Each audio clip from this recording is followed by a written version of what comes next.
Jews are like rats. Where rats appear, they bring ruin by destroying mankind's goods and foodstuffs. La présence de rats fait allusion à des propagateurs de maladies. They are found mostly in large packs. In this way, they spread disease. Tout ce qui est diamants et bijoux, c'est des juifs. They represent the rudiment of an insidious underground destruction. Le chapeau en fourrure pointerait un fondamentalisme religieux. They are cunning, cowardly, and cruel. Il me semble que les Juifs ont très peu d'humour. Every year, the Belgian city of Aalst hosts a carnival parade.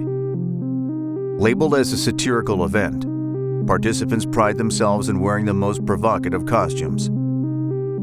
But in the last few years, they crossed the line on many occasions. In 2019, floats featured Orthodox Jews with hooked noses. The giant puppets were surrounded by rats, coins, and money bags. The following year, participants took to the streets to portray Jews as ants and wore Nazi officer costumes.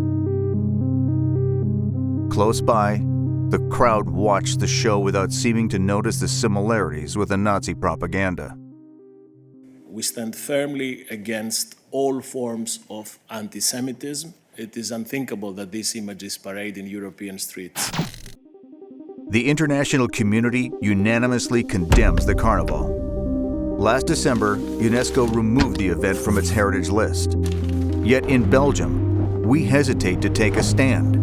While some politicians believe that these actions damage our values and the reputation of our country, others argue that these costumes are a part of the Belgian cultural heritage. Censorship is not appropriate here. Whoa! Falling into their own trap. Politicians make their moves, but they haven't taken any concrete measures so far. Their arguments are not wrong per se, but they fully ignore the European historical context. What if our politicians are just too close to see the big picture? It's easy to analyze events that have already occurred. We know how they end and what triggered them. On April 14, 1941, a group of residents from the city of Antwerp burnt down 2 synagogues, smashed hundreds of Jewish-owned shop windows, and set fire to the rabbi's house. The cause? A screening of the anti-Semitic propaganda film The Eternal Jew that the militants attended together in the morning.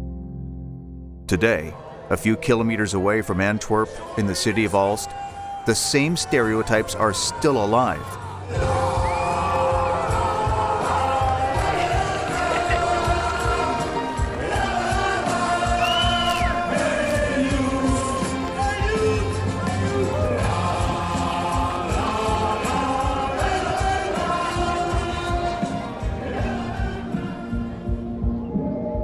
Though participants assert that these representations are just humorous, history has taught us that hate speech creates a fertile ground for violence, which can lead to the worst if ignored. It particularly resonates in young people's minds, who don't have the tools to distinguish truth from racist stereotypes.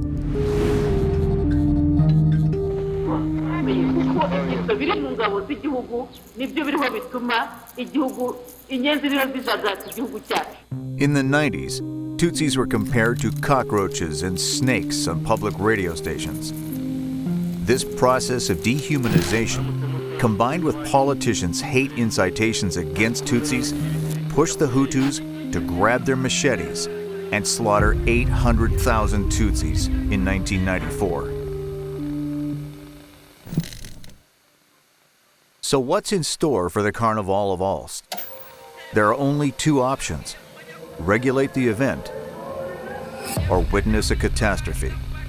Whether the disaster happens next year or in 100 years from now, one thing is certain: it will eventually happen. Allowing the Carnival of Aalst to exist might seem harmless. An oil leak, too, presents no danger until someone lights a match.